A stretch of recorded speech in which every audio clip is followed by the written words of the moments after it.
Alô, amigos e amigas, esse é o programa Cidadania, que hoje vai examinar os 25 anos da Constituição de 88, mas sob um ângulo muito especial, a proteção constitucional aos direitos dos trabalhadores.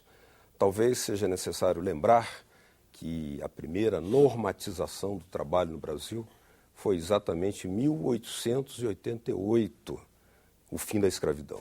Em 1988, um século depois, o Brasil experimentava o fato de sair da ditadura, dos anos de chumbo. Ainda não havia eleito seu primeiro presidente após a ditadura, mas já assegurava aos trabalhadores uma inscrição dos seus direitos na Carta Constitucional. Para nos falar sobre esse tema, os nossos convidados hoje são o senador Paulo Paim, do PT do Rio Grande do Sul, e também Roberta Maria Correia de Assis, que é consultora do Senado Federal. Agradeço a ambos pela presença aqui. Senador, um fato importante é que a sua história parlamentar está muito ligada à convocação da Constituinte. O senhor foi eleito pela primeira vez em 86 e inseriu um olhar do trabalhador, junto com Luiz Inácio Lula da Silva, que foi o candidato, aliás, o deputado mais votado, né? O tom trabalhista nessa carta, ao fazermos 25 anos dessa carta, qual é a reflexão que o senhor gostaria de nos trazer hoje? Primeiro, Beto e Roberta, alegria de estar aqui com vocês, falando de um tema, eu diria, tão bonito, tão importante, tão marcante, né, na vida do povo brasileiro, como foi a Assembleia Nacional Constituinte. E hoje, nós aqui com 25 anos da nossa Constituição, e falando no mês de maio, né? O mês de maio tem toda uma simbologia. 1º de maio, Dia do Trabalhador, 13 de maio, a data da abolição, e você lembrou bem, né? A partir do fim da abolição da escravatura, é que começaram a surgir ideias de regulamentar o direito do trabalho. Mas, claro, eu tenho um olhar quase que mágico, eu diria, de minha parte, mágico em relação à Assembleia Nacional Constituinte. Foi devido à Assembleia Nacional Constituinte que eu virei parlamentar. Eu era um sindicalista, nunca tinha pensado em ser deputado, senador ou coisa parecida. Eu era apenas um sindicalista. E daí surgiu, num Congresso Estadual de Trabalhadores, que tinha que escolher, em nome dos trabalhadores do Rio Grande, alguém para estar na Constituinte.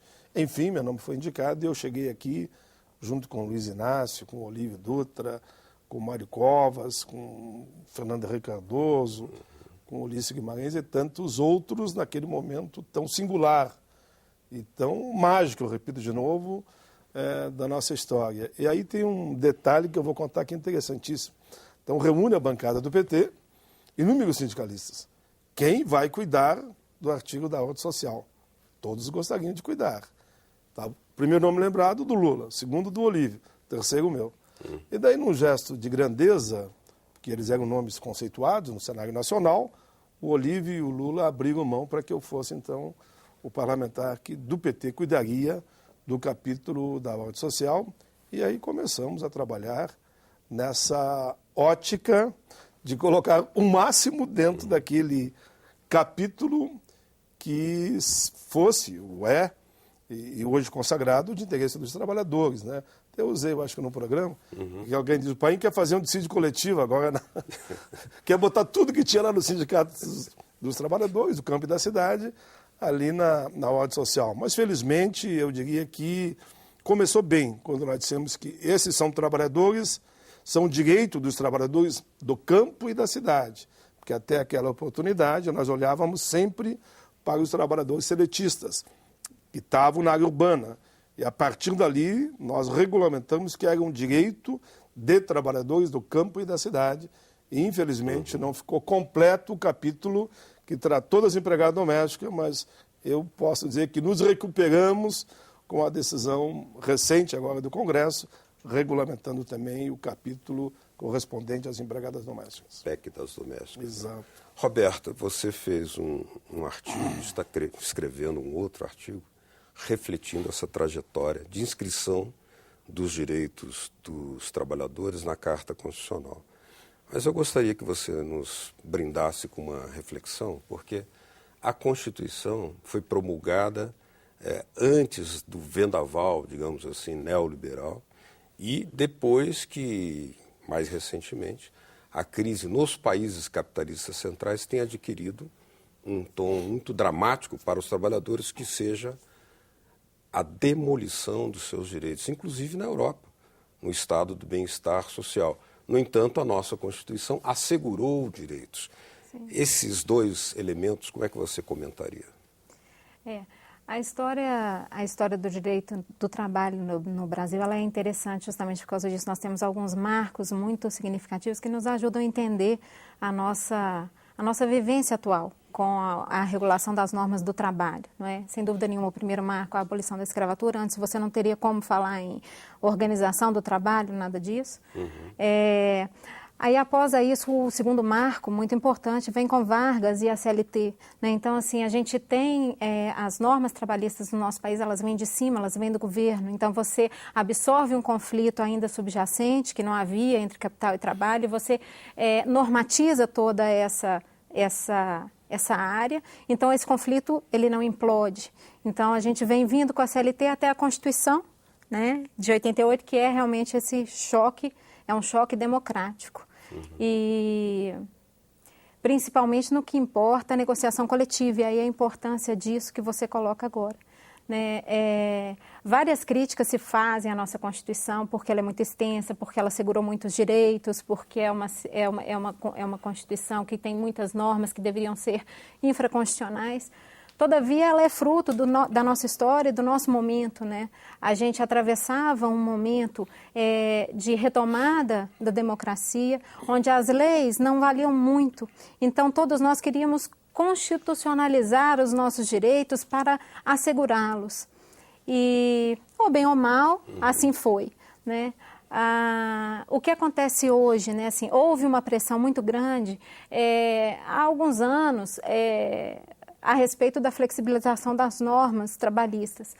Não se fala mais tanto nisso atualmente. Esse assunto acabou saindo um pouco da pauta, porque a pressão hoje no mundo do trabalho é por qualificação, porque no Brasil hoje nós temos muitos cargos disponíveis, até muitos postos de trabalho disponíveis, que não são ocupados por falta de qualificação. Subaproveitados. Subaproveitados, exatamente. Então, assim, muito embora a crise internacional tenha nos sacudido, não nos sacudiu tão fortemente. E no mundo do trabalho hoje a gente precisa muito mais de qualificação, do trabalhador que ele esteja qualificado, que ele esteja apto a operar com novas tecnologias para dar vazão à nossa necessidade de crescimento. Então, hoje não se fala mais tanto que a nossa legislação trabalhista é um entrave para o crescimento do Brasil, né? Hoje nós não temos mais esse discurso tão forte como ele já esteve na nossa pauta, né? O que eu acho muito importante da Constituição de 88 foi realmente a valorização que ela trouxe para a negociação coletiva. Ou seja, não só você garantir direitos individuais do trabalhador, mas garantir, fortalecer a figura da negociação coletiva, onde as partes vão poder se autocompor. Né? Os trabalhadores e os empregadores, por meio de seus sindicatos, possam efetivamente negociar aquela relação para que ela seja melhor, mais adequada para as suas realidades. Agora, eu gostaria de puxar um fio aí do seu raciocínio, porque muitas críticas foram feitas à Constituição, porque era muito extensa, muito detalhada, mas talvez, senador, não seria o caso de contrabalançar, lembrando que talvez ela tenha sido, acima de tudo, profética, porque ela incluiu no seu texto algo que veio depois como uma onda de perda de direitos, onde os trabalhadores que já tinham ficado sufocados durante a ditadura, os anos de chumbo, davam um passo à frente, asseguravam direitos, e depois, pelo processo político que se vive no Brasil, pelo menos dois presidentes que não permitiram,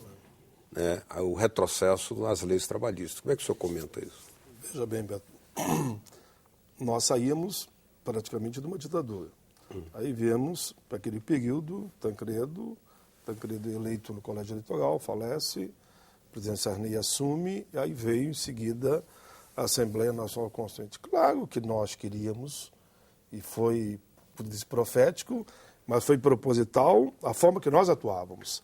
Nós queríamos colocar o máximo dentro da Constituição, porque sabíamos nós que aquilo que tivesse dentro da Constituição, o Centrão e Companhia Limitada, que era um outro grupo que se articulava contra a nossa visão, teria dificuldade para tirar. Eu me lembro mais que difícil de destruir. Eles diziam para nós, mas põe a Constituição dos Estados Unidos, é 10 artigos, é 12 artigos, nós vamos ter aqui 300, 400 artigos. Eu digo, não tem problema. O que tiver demais aí, prejudicar não vai o trabalhador na nossa ótica. E defendemos essa posição. E hoje, quando a gente vê essa crise toda na Europa, nós, na verdade, ao contrário do que pregavam alguns, que a nossa Constituição detalhista seria um entrave para o avanço, para o progresso, eu diria que ela é o grande lastro, é a grande base para garantir efetivamente no Brasil o desenvolvimento econômico sustentável com distribuição de renda a partir dos trabalhadores. Porque esse laço que lá na Europa não tem, onde aprovaram praticamente lá o que vale a relação individual entre empregado e empregador, e o tal de contrato eventual que está lá na Câmara dos Deputados, e o contrato por hora de trabalho, que está lá na Câmara dos Deputados, e a terceirização, que está lá na Câmara dos Deputados. São ameaças. São ameaças que pode ver que eles voltam. E como também está o novo Código de Trabalho lá na Câmara dos Deputados. Por isso que não vai ser fácil para eles, porque eles vão ter que mexer na Constituição. Por isso que eu insisto que nós agimos correto. Nós, constituintes, quando lá colocamos o máximo de direitos lá dentro, inúmeras cláusulas pétreas que não será fácil para os chamados liberais alterar. E digo mais, baseado no texto que está lá, que a gente pôde avançar com o tempo a chegar num salário mínimo que nós temos hoje no Brasil, baseado no texto da Constituição, atendendo aqueles 7 requisitos básicos, né? O salário mínimo que até 10 anos atrás era $60, hoje vai esse ano para $363 pela projeção da lei de diretrizes. Quem diria? Quem diria, né? Saímos de 60 para 360. Então, aqueles que diziam que o nosso trabalho, eu digo de todos os constituintes, né? Seria um entrave para o desenvolvimento econômico e social do país. Não é entrave coisa nenhuma. E quem dizia que a CLT também seria um entrave, não é um entrave coisa nenhuma. Que bom que nós temos essa base sólida e, ao contrário do que alguns ainda tentam pregar, dizer que acima do legislado está o negociado, nada disso. Primeiro o legislado, acima, aí sim vem o negociado. E não inverter. Diz que a própria CLT pode ser mutilada se as partes se entenderem. Não é bem assim, não. A história mostra que a parte mais fraca sempre é o trabalhador. E aí eu vou no princípio do direito, embora seja advogado não, que diz na dúvida promísero, né? Ora, se eu tenho uma base sólida, que me é a CLT e a Constituição, por que eu vou abrir mão disso? Eu vou negociar acima disso. Claro. E não flexibilizar direitos. Felizmente diminuiu. Mas nós temos que ter claro que logo que começou a crise na Europa, tentaram aqui, com esses 4 ou 5 projetos, dizer o seguinte, olha, para enfrentar a crise da Europa, vamos abrir mão dos direitos dos trabalhadores. Nós resistimos. Nós que temos essa outra visão, resistimos, não aceitamos e está aí. Ninguém mais fala, a Roberta lembrou bem, ninguém mais fala que é a CLT que é culpada do país não crescer. Ninguém mais fala que é a Constituição. Pelo contrário, o desemprego, o último dado, saiu hoje, né? Está em 5,2%, enquanto nos chamados países liberais, o desemprego está 25%, 26%. E vimos ainda hoje as manifestações de protesto na Espanha em Madrid, espancamento. Né? Espancamento. Então nós temos um bom momento e podemos dizer, graças à Constituição de Ulisses Guimarães, de Mário Covas, de Fernando Henrique, de Luiz Inácio, e vamos conservá-la com muito carinho. E eu tenho feito muitas homenagens, inclusive, na tribuna, aos 70 anos também da CLT. Essa jovem senhora, eu diria, de 70 anos de cabelo branco, firme na defesa daqueles que mais precisam. Roberta, nós temos um elemento interessante que é, enquanto no próprio estado do bem-estar social registram-se perda, redução, no Brasil, baseado inclusive nessa Constituição e na vigência da CLT, há uma expansão de direitos. Eu cito 2 casos. a licença maternidade, mais recentemente, se expandiu, e a PEC das domésticas, que é uma expansão de direitos, né? Sem falar no salário mínimo que lá na Europa está regredindo, né? O corte de 30%, 35%. Até 2023 há uma projeção que nós estaremos com o salário mínimo considerado de primeiro mundo em torno de $1.000.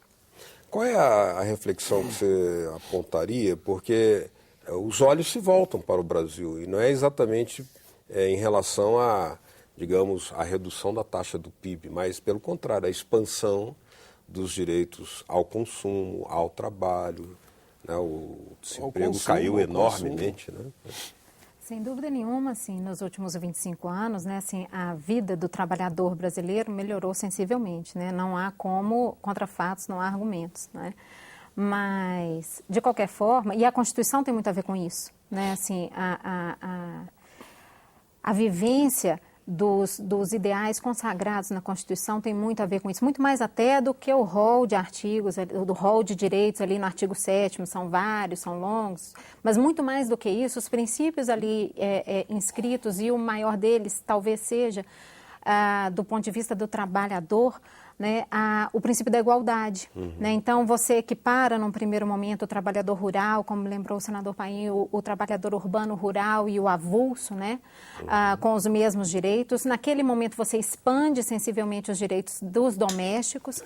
E agora, né, com essa nova emenda constitucional, você equipara, finalmente, o trabalhador doméstico a todos os outros trabalhadores. Certo que, né, o princípio da igualdade não pode valer só num lado da relação, e certo que nosso legislador, né, está ciente de que o empregador não é o mesmo empregador e que essa relação vai ter que ser acertada infraconstitucionalmente, mas do ponto de vista constitucional não há como realmente você manter uma diferença entre os trabalhadores. Né? Você pode acertar aí como fazer que o empregador doméstico não fique tão pressionado ao ponto de aumentar a informalidade ou dispensar seus empregados, mas isso são soluções que você pode encontrar do ponto de vista infraconstitucional e dar, assim, validade ao preceito da igualdade. Da mesma forma, a igualdade de gênero, né? E aí o espaço para o aumento da licença maternidade, né? Assim, no primeiro momento,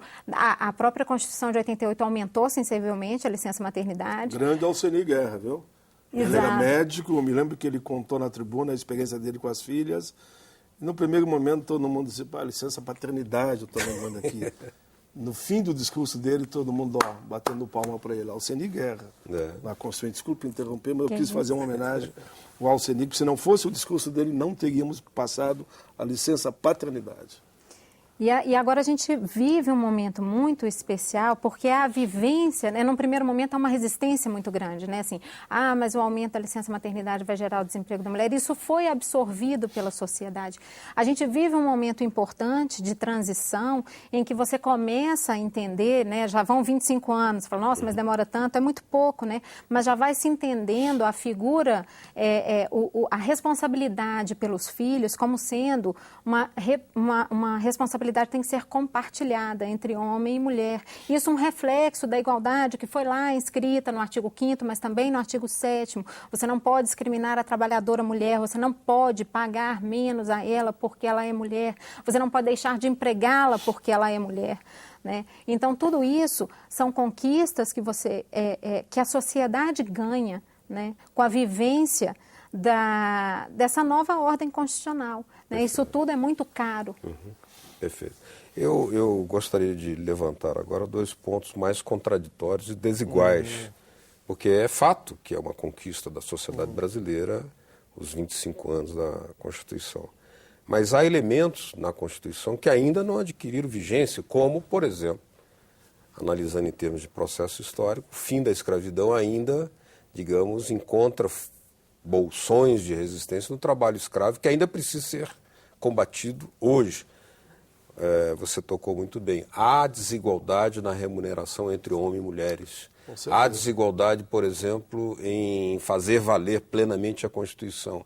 Mas ela é, nesse sentido contraditório, ela assentou as bases, por exemplo, para a instalação do regime de cotas. Argumentou-se muito que elas seriam inconstitucionais. Como é que o senhor comenta esses dois lados? Felizmente ganhamos no Supremo. Eu tive alegria, eu digo alegria, de ser convidado a ir num debate no Supremo pelo ministro Lewandowski, como é que é a pronúncia dele? Não era o... Esse mesmo, como é? Lewandowski? Lewandowski. A pronúncia dele, eu tenho o maior respeito pelo ele, a pronúncia dele que não me atrapalha. É igual o jogador de futebol. Ele promoveu um debate lá no Supremo sobre as cotas e nada contra, não é o caso.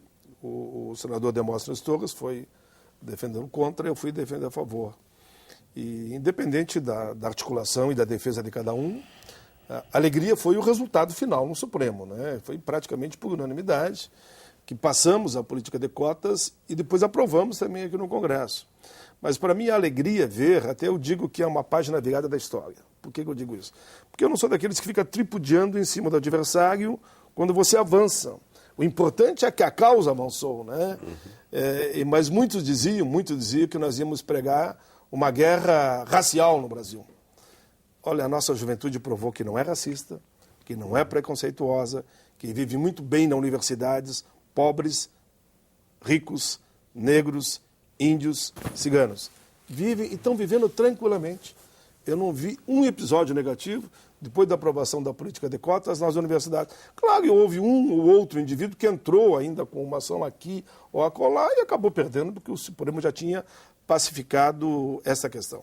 Um outro problema que vem na linha da escravidão, que ainda me preocupa, é o Senado não ter aprovado ainda a emenda do ex-senador Ademir Andrade, que aqui foi aprovado, foi para a Câmara dos Deputados, a Câmara depois de 10, 12 anos aprovou e voltou para cá. E o que diz a PEC do nosso querido ex-senador Ademir Andrade? Ela diz que toda a propriedade, e a emenda da Câmara estende também para a área urbana, que toda a propriedade, eu diria hoje, urbana ou rural, onde for flagrado o trabalho escravo, perde a propriedade. E tem que perder. Como é que a gente admite? Para fins de reforma agrária. Para fins de reforma agrária. Ou mesmo de reforma urbana, que foi incluída lá. Como é que você admite? Você ter na tua propriedade trabalhadores, homens e mulheres, sob o regime de escravidão. É inaceitável. E por isso que eu espero que o Senado vote rapidamente. O Senado que tem tido uma posição, eu diria, progressista, até revolucionária, se aqueles que lembravam que o Senado era uma casa que ia mais devagar. Aí os grandes temas passaram aqui com tranquilidade e esse há de passar também. Agora tem uma outra preocupação que eu tenho. Veio da Câmara, está no Senado, que pega as mulheres. Tem um projeto, o deputado que chegou aqui, o projeto é singelo. Eu tive a alegria de relatar. O projeto só diz o seguinte: a mulher tem que receber o mesmo salário que o homem. Já está assegurado na Constituição e a lei vem, e claro, a lei regulamenta, porque ela penaliza, no caso de não ter o mesmo salário. Eu chego a dizer, a mulher na mesma atividade, se quiser, com a mesma idade, com o mesmo peso, eu chego a dizer isso, mas nem assim não aceitam. Estamos nesse entrave. Para na regulamentação da lei que veio da Câmara, estava pronta para ser votada, houve recurso e voltou para as comissões, que diz simplesmente isso. A mulher, na mesma função, provando que tem a mesma capacidade, a mesma atividade, tem que receber o mesmo salário que o homem. Estamos com dificuldade para aprovar esse projeto. Por isso que você lembra bem que nós temos que avançar ainda em algumas áreas. Como existe também, não dá para negar, o preconceito ainda em relação ao salário no mercado de trabalho entre os negros, entre os brancos, eu prefiro dizer, e os não brancos, negros, brancos e índios, e as mulheres, naturalmente. A mulher está comprovado que com a mesma capacidade, duplamente. A mulher negra duplamente. Não, isso é comprovado. Eu diria mais ou menos o seguinte, porque eu não sou negativista, eu prefiro ir na linha propositiva. Fizemos muito, o Brasil melhorou muito. Se olharmos, vamos pegar a data da Constituinte, né? De 88 para trás e de 88 para cá. Melhorou muito. Fizemos muito, mas temos ainda muito por fazer. O ex-secretário-geral da CNBB, Dom Luciano Mendes de Almeida, saudoso, ele costumava lembrar que os 73 artigos da Constituição que não haviam sido regulamentados eram exatamente os de maior densidade social. E aí nós temos um elemento que exige uma reflexão histórica. Evidentemente, o fim da escravatura não levou à prática o fim real da escravatura, levou um processo A palavra liberdade, ponto. Isso aí. É importante, mas não basta. Claro. Mas nesse caso, Roberto, o que nós podemos dizer desses bolsões de resistência que ainda evitam, impedem que a Constituição tenha mais completa validade 25 anos depois da sua promulgação? É exatamente isso, né? Assim, e daí, mais uma vez, a importância, né, desse texto constitucional. Uma coisa é você assegurar um direito, outra coisa é você fazê-lo efetivo, não é? E é melhor que ele esteja assegurado na Constituição, ainda que, né, com muita dificuldade de efetivação, do que, e aí razão eu dou ao Constituinte, melhor que ela seja ampla e que eles estejam ali, do que estar numa lei e já, de repente, uma obrigatoriedade que não existe mais. Então, assim, uma medida provisória desaparecer. Exato. Então, assim, sem dúvida nenhuma, né, assim, apesar de toda a dificuldade, né, apesar de toda a dificuldade em se regulamentar, pode-se levar, às vezes, 25 anos, mas uma hora, né, o amadurecimento da sociedade leva, inevitavelmente, a que a que esses direitos sejam regulamentados e passem a ser absorvidos na nossa vivência cotidiana. O aviso proporcional foi Demoramos 24 anos, mas, enfim, regulamentamos. Claro. E com a participação também do Supremo, mas aconteceu. Que não está regulamentado é o capítulo da Constituição Social. Até hoje não foi regulamentado. E é difícil, né? Agora, a iniciativa do presidente Renan eu achei muito positiva. Ele montou uma comissão para trabalharem, e a consultoria vai ser fundamental, e a Roberta, como especialista na área, naturalmente vai contribuir, para regulamentar todos os artigos da Constituição que ainda não foram apreciados e, enfim, regulamentados.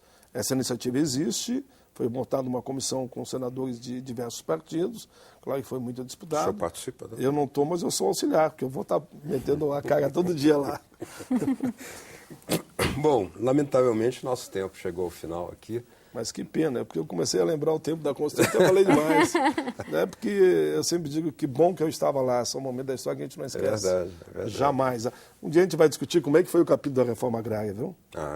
Os aviões não deixando, inclusive, baixar avião em Brasília, e baixando em aeroportos clandestinos para chegar em tempo de votar. Porque ali que estava o grande, poderíamos dizer que a próprio golpe militar teve a ver com a questão da terra. O grande impasse foi o capítulo da redação da reforma agrária. Já o direito de greve, deixa eu terminar dizendo isso, nós devemos muito a duas pessoas, Mário Covas e Jarbas Passarinho. Veja bem, fomos falar com os dois e os dois defenderam. Defenderam da tribuna. O Jarbas Passarinho e Mário Covas, uma redação que havíamos construído, porque eu cuidava dessa junto com Lula e o movimento sindical, enfim, mas eles é que asseguraram a defesa da tribuna. Bom, mas é para um outro momento, né? Não, fica já o convite aqui para a gente voltar a esse tema, né? Tantas páginas da Constituição, 25 anos, não se esgotam em 30 minutos, a gente não conta nada, né? Muito obrigado, Roberta, pela sua participação aqui. Estaremos sempre de portas abertas. Obrigado, senador Paim. Agradeço, Beto, agradeço, Roberto. Queremos ouvir essa história aí da reforma agrária, em detalhes. É um capítulo especial. Tá bom. A vocês de casa que nos acompanharam, muito obrigado pela sua atenção. Caso queiram baixar esse ou outros programas da TV Senado, olha aí na telinha uma forma de fazê-lo. www.senado.leg.br/TV. Obrigado mesmo pela sua audiência. Até o próximo Cidadania. Tchau.